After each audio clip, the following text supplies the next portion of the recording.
Hey, what's up guys? Mendel here. So today we're gonna check out Eurobass 2 from Submission Audio, and it's pretty sick. It's hella dope. Okay, let's dig in.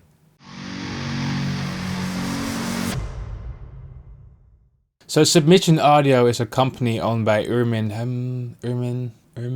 It's a Russian name.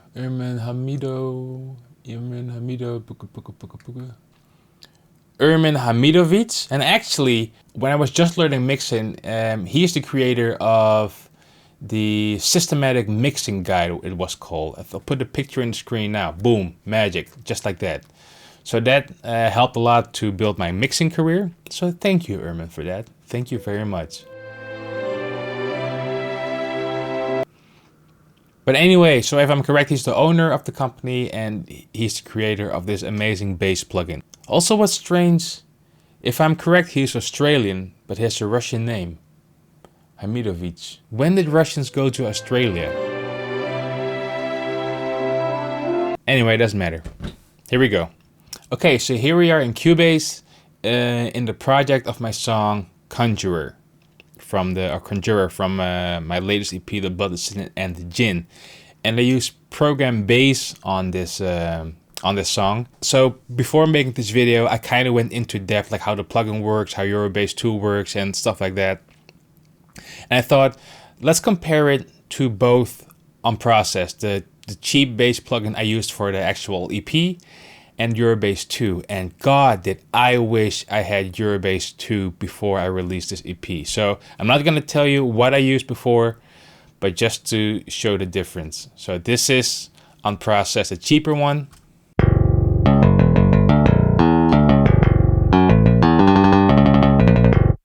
And this is Eurobass Unprocessed.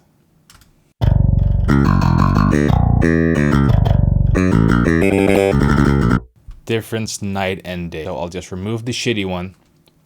Okay, so let's first take a listen to the riff. I have said that sentence almost every goddamn video. Anyway, let's first take a listen to the riff. A Eurobass on here without any processing, and then we'll dig into the plugin.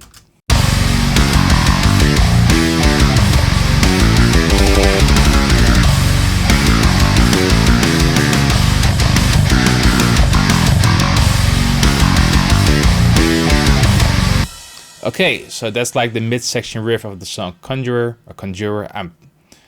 English is not my native language. Okay, so this is it. This is the good stuff. So this is Eurobass 2.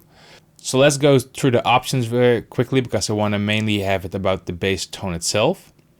But so you have a volume here. Let's solo this. Some width control. I could do string noises for different patches as well. Okay, so the cool thing I noticed, like when there's multiple notes after each other, you can check like if you want to do the half notes, quarter notes, eighth notes, or 16th notes when it's done alternate picking.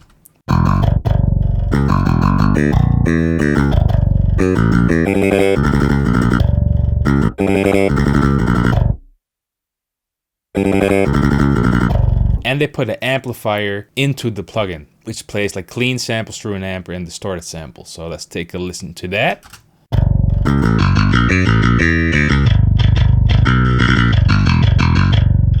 Now we're gonna put it on distortion.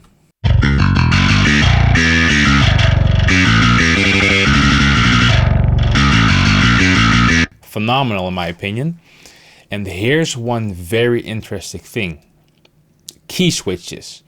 So what that basically means for the guys or the people who don't know what key switches are. So when you play a certain note, you can see it like the plugin goes to a different mode. So what I did in here, and I'll put a link in the description box below so you can download it, but I made a custom expression map, which is very cool in Cubase, connecting all these notes, and I'll show you what I mean. So all these things you see here are exactly the same notes and information you see here, articulations I should say. So when here I have it on pick, all these notes are being picked.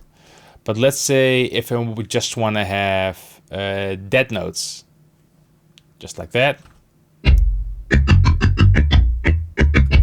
Or I just want to have first dead notes and then it goes into picking mode.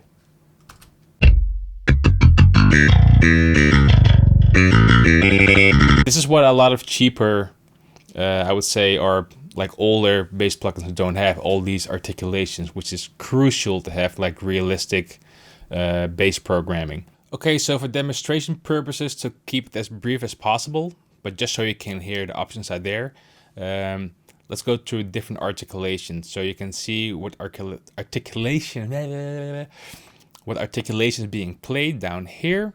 There we go. Okay, here we go.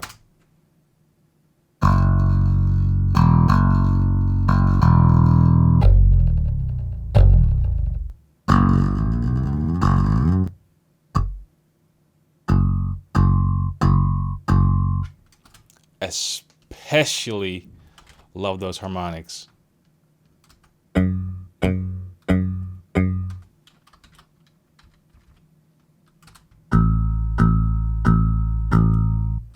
Very cool, very, very cool and clever.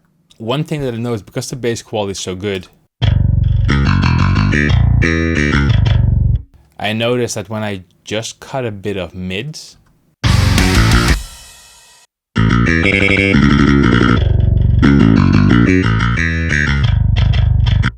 it almost fits perfectly in the mix.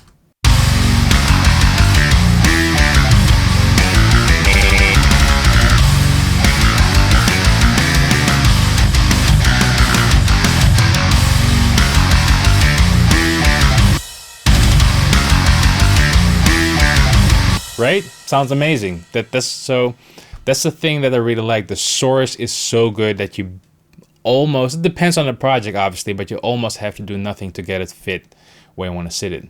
Does that even make sense? Fit where you want to sit it? Yeah. So just for fun, let's check out the distortion one. I have a tonal balance thing here, so I'm going to make brighter, a bit darker. Nice and subtle. Let's check it in the mix. I think it's a bit loud, but